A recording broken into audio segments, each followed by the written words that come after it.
ഇന്നലെയാണ് ശബരിമല നട തുറന്നത്. അപ്പോൾ അവധി ദിവസമായി ഇന്ന് വലിയ ഭക്തജന തിരക്കോടെ പ്രതീക്ഷിക്കുന്നുണ്ട്. മീനമാസ പൂജകൾക്കായിട്ടാണ് ഇപ്പോൾ നട തുറന്നിരിക്കുന്നത്.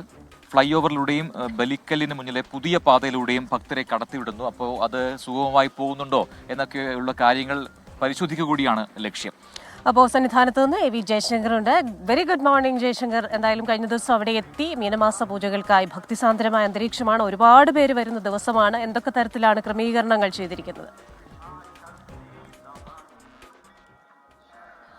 Prajin, Christina, good morning. എന്തായാലും ശബരിമലയിൽ മീനമാസ പൂജകൾക്ക് നട തുറന്നപ്പോൾ വലിയ ഭക്തജന തിരക്കാണ് അനുഭവപ്പെടുന്നത്. തമിഴ്നാട്ടിൽ നിന്നും ആന്ധ്രയിൽ നിന്നും ഒക്കെ തന്നെ വലിയ തോതിൽ ആളുകൾ ഇങ്ങോട്ട് എത്തുന്നു. ഒപ്പം മലയാളികളും ഇന്ന് അവധി ദിവസമാണ്, ശനിയാഴ്ചയാണ്, എത്തിത്തുടങ്ങിയിട്ടുണ്ട്. കഴിഞ്ഞ ദിവസമാണ് പുതിയ ക്യൂ സിസ്റ്റം എന്തായാലും ശബരിമലയിൽ നടപ്പിലാക്കിയത്. എന്തായാലും ആ ക്യൂ സിസ്റ്റത്തിൻ്റെ ഒരു ഫലം ഇന്ന് അറിയാമെന്ന് നമ്മൾ കഴിഞ്ഞ ദിവസമേ പറഞ്ഞിരുന്നു. നിലവിൽ മുൻപ് ഉപയോഗിച്ചിരുന്ന ഫ്ലൈ ഓവറിലൂടെയും ഒപ്പം തന്നെ ഈ ബലിക്കലിന് സൈഡിലൂടെ പുതിയ പാതയിലൂടെയും രണ്ട് വഴികളിലൂടെയും ആളുകളെ കടത്തിവിടുന്ന ഒരു രീതിയാണ് ഇപ്പോൾ നിലവിൽ പരീക്ഷിക്കുന്നത്. കഴിഞ്ഞ ദിവസം IG ശ്രീജിത്ത് ഇക്കാര്യം വ്യക്തമാക്കിയിരുന്നു. അതായത് തിരക്ക് കൂടിയാൽ ഈ ബലിക്കലിന് മുന്നിലൂടെ മാത്രം ആളുകളെ കടത്തിവിടാനാകില്ല, വലിയ പ്രതിസന്ധി അക്കാര്യത്തിൽ ഉണ്ടാകും. അതുകൊണ്ട് തന്നെ രണ്ട് വഴിയിലൂടെയും ആളുകളെ കടത്തിവിടുമെന്നാണ് അദ്ദേഹം എന്തായാലും പറഞ്ഞത്.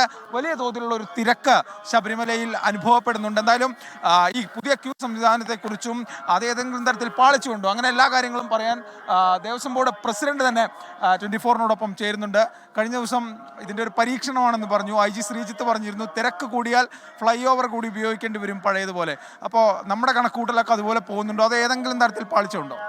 പാളിച്ചെന്നുള്ളതല്ലോ, ഞങ്ങളിപ്പോൾ ഇവിടെ വരുന്ന ഭക്തർക്ക് പരമാവധി ദർശന സൗഭാഗ്യം കൊടുക്കണം. അതിനുവേണ്ടിയുള്ളൊരു ശ്രമമാണ് ബോർഡ് നടത്തുന്നത്. ഇപ്പോൾ ഇന്നിപ്പോൾ മാസം 1-ാം തീയതിയാണ്. സ്വാഭാവികമായും വലിയ തിരക്ക് വരും. അപ്പോൾ നമ്മൾ രണ്ട് രീതി ഇപ്പോൾ ഉപയോഗിക്കുകയാണ്. കൊടിമരച്ചോട്ടിൽ കൂടി നേരിട്ട് നമ്മൾ ദർശനം കൊടുക്കുന്നുണ്ട്, ഫ്ലൈ ഓവർ നമ്മൾ ഉപയോഗിക്കുന്നുണ്ട്. തിരക്ക് കൂടുന്ന സമയത്ത് ഫ്ലൈ ഓവർ കൂടി ഉപയോഗിക്കും എന്ന് നമ്മൾ നേരത്തെ പറഞ്ഞിരുന്നല്ലോ, അതിപ്പോൾ നടന്നുകൊണ്ടിരിക്കുന്നു. കൊടിമരച്ചോട്ടിൽ കൂടി കടത്തിവിട്ടുകൊണ്ടിരിക്കുന്നു. പരമാവധി ആളുകൾക്ക് ബുദ്ധിമുട്ടില്ലാതെ ദർശനം കൊടുക്കുക എന്നുള്ളതാണ് ബോർഡിൻ്റെ പരിശ്രമം. അതിനായിട്ടുള്ള ശ്രമമാണ് നമ്മൾ നടത്തിക്കൊണ്ടിരിക്കുന്നത്. ഇപ്പം കൊടിമരച്ചോട്ടിൽ കൂടി പോകുന്ന ഭക്തർക്ക് നമ്മൾ നേരത്തെ പറഞ്ഞതുപോലെ നല്ല ദർശന ഇത് കിട്ടുന്നുണ്ട്. പക്ഷേ തിരക്ക് കൂടുമ്പോൾ ചിലപ്പോൾ നമുക്ക് മറ്റൊരു കാര്യവും കൂടി നമുക്ക് ഈ ഫ്ലൈ ഓവറും കൂടി ഉപയോഗിക്കേണ്ടി വരും. ആ കാര്യത്തിൽ ഇവിടെ എത്തുന്ന ഭക്തർക്ക് പരമാവധി ദർശനം കൊടുക്കുക എന്നുള്ളതാണ് ബോർഡിൻ്റെ ശ്രമം. അതിനു വേണ്ടിയിട്ടുള്ള പരിശ്രമമാണ് നടത്തിക്കൊണ്ടിരിക്കുന്നത്. അങ്ങനെ തന്നെയാണ് ദേവസ്വം ബോർഡ് പ്രസിഡന്റ് പറയുന്നത്. അതായത് ഭക്തർക്ക് പരമാവധി ദർശനം ലഭ്യമാക്കുക, അതിനുള്ള ശ്രമങ്ങളാണ് അവർ നടത്തുന്നത്. ഈ ബലിക്കലിന് മുന്നിലൂടെ ഉള്ള പുതിയ ക്യൂ സംവിധാനം അതുപോലെ തുടരും. ഒപ്പം തന്നെ തിരക്ക് കൂടിയാൽ ഫ്ലൈ ഓവർ സംവിധാനം കൂടി ഉപയോഗിക്കും. അങ്ങനെ അത്തരത്തിൽ പരമാവധി ഭക്തർക്കുള്ള ദർശനം, അതിനുള്ള രീതിയാണ് പരീക്ഷിച്ചുകൊണ്ടിരിക്കുന്നത്. ഒരു ഭക്തനും ദർശനം ലഭിക്കാതെ മടങ്ങില്ല. ഈ ബലിക്കലിന് മുന്നിലൂടെ പോകുന്ന ഉള്ളിലേക്ക് നേരിട്ട് കയറുന്ന ഭക്തർക്ക് കുറച്ചധികം നേരം ദർശന സമയം കിട്ടുമെന്ന ഒരു അഡ്വാൻറ്റേജ് കൂടി ദേവസ്വം ബോർഡ് പ്രസിഡന്റ് എന്തായാലും പറഞ്ഞു വെക്കുന്നുണ്ട്. 10 മുതൽ 25 സെക്കൻഡ് വരെ ആയിരിക്കും അത്തരത്തിൽ ഒരു ദർശന സമയം കിട്ടുക. എന്തായാലും നിരവധി ആളുകൾ ഇവിടെ ദർശനത്തിന് വേണ്ടി വന്നിരിക്കുന്നുണ്ട്. കൂടുതൽ കേരളത്തിന് പുറത്തുള്ള ആളുകളാണ് വന്നിരിക്കുന്നത്. പുതിയ രീതിയെക്കുറിച്ചൊക്കെ നമുക്ക് ചോദിക്കേണ്ടതുണ്ട്. ചേട്ടാ, ഞാൻ മണ്ണാർക്കാട് നിന്നാണ്. നല്ല തിരക്കുണ്ടോ? തിരക്ക് നല്ല തിരക്കാണ്, നല്ല തിരക്കുണ്ട്. ദർശനം കിട്ടിയോ? ദർശനം കറക്റ്റായിട്ട് കിട്ടി.